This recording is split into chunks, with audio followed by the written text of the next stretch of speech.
What's up, Adam? It's Friday. I woke up today to find it snowing, which was fantastic, and went downstairs to collect you, which, well, you were there for, and then we walked to the bus stop together.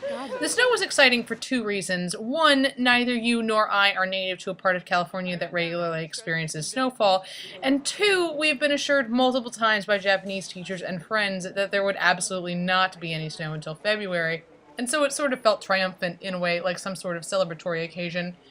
We rode the bus together to school, which I realize now we've never actually done before, and we talked about a lot of inconsequential things, specifically pertaining to school, i.e. reports, tests, and presentations we had due today.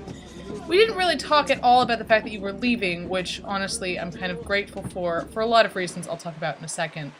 I think the snow sort of lent itself to the overwhelming surrealness of the entire morning, and it was a weird sort of climatic parting gesture, which we did actually talk about, if only in a half-joking sort of way. We went into Meimeikan to finish a few last things before school started, and then we said our goodbyes, and you were all, thanks and stuff, and I was all, yeah, whatever. No, really. Those are my parting lines. Yeah, whatever.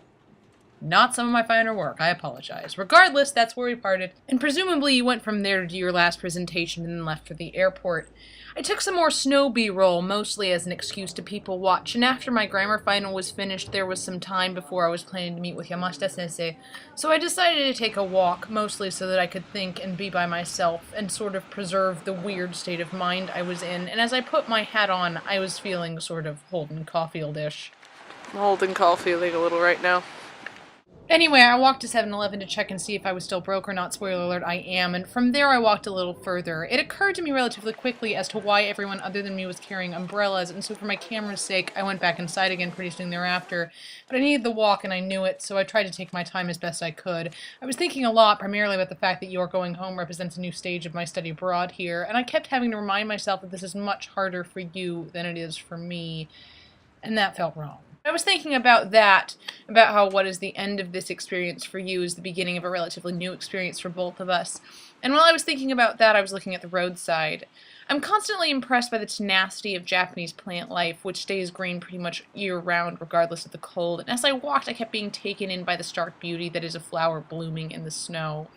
My mom has a saying that goes, bloom where you're planted, which is a pretty good saying and all-around good advice, especially when you're young. But as I looked at those flowers and thought about the evanescent nature of life and everything we'd experienced together, places we've been and food we've eaten, etc., and the fact that it'll likely be another 6-7 months before I see you again, I thought that perhaps that saying deserved a little modification.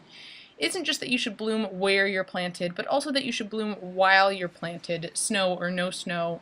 Life is change, like it or not, and the point of change is not just to endure and survive it, but to learn to enjoy it, and I have enjoyed it with you.